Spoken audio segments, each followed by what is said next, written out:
السلام علیکم ورحمۃ اللہ وبرکاتہ نحمده ونصلي على رسوله الكريم اما بعد فاعوذ باللہ من الشیطان الرجیم بسم اللہ الرحمن الرحیم۔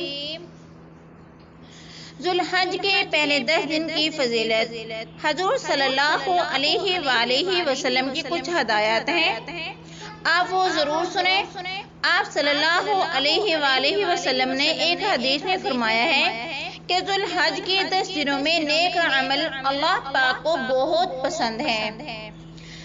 یہ جو پہلی تاریخ سے لے کر 10 تاریخ تک کے ایام ہیں، ان میں کوئی بھی نیکی کی جائے یا روزہ رکھا جائے، تہجد پڑھی جائے، صدقہ خیرات کیا جائے یا کوئی بھی نیکی یا بھلائی کا کام کیا جائے، اس کا ثواب عام دنوں سے زیادہ ملتا ہے۔ دوسری بات یہ ہے، یہ جو ایام ہیں ان کی قرآن مجید میں قسم بھی اٹھائی گئی ہے۔ والفجر وليال عشر، قسم ہے فجر کی اور 10 راتوں کی۔ 10 راتوں سے مراد ہے ذوالحج کی راتیں، جن کی دن کی بھی فضیلت ہے اور راتوں کی بھی فضیلت ہے۔ اور رسول اللہ صلی اللہ علیہ وآلہ وسلم نے فرمایا کہ جس شخص کا ارادہ ہو قربانی کرنے کا، اسے چاہیے کہ ان دنوں میں اپنے ناخن اور بال نہ کاٹے، بہتر ہے، مستحب ہے، کوئی فرض واجب نہیں ہے، لیکن افضل یہ ہے جس نے قربانی کرنی ہو تو وہ پہلی تاریخ سے لے کر جب تک قربانی نہ کر لے وہ اپنے بال اور ناخن نہ کاٹے، افضل ہے یہ۔ اور کثرت سے ان 10 دنوں میں اللہ کا ذکر کرے، درود پاک پڑھیں، استغفار کریں، صبح شام کثرت سے اللہ کا ذکر کریں۔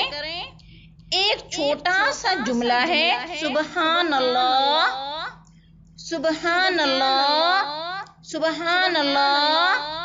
اگر کوئی شخص روز ان 10 دنوں میں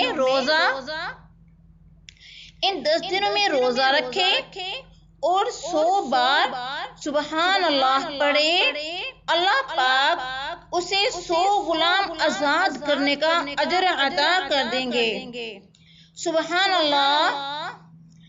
ایک چھوٹا سا ایک اور کلمہ ہے، وہ یہ ہے الحمدللہ، الحمدللہ، الحمدللہ۔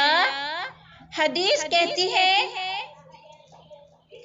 تم 100 مرتبہ الحمدللہ کہہ دو، اس کا بھی اتنا ہی اجر ملے گا جتنا کہ تم نے اللہ کی راہ میں 100 گھوڑے پیش کر دیے ہوں۔ کثرت سے ذکر کیجیے۔ امید ہے آپ کو آج کی ویڈیو پسند آئی ہوگی۔ اپنا خیال رکھیے گا، ملتے ہیں اگلی ویڈیو میں۔ اللہ حافظ۔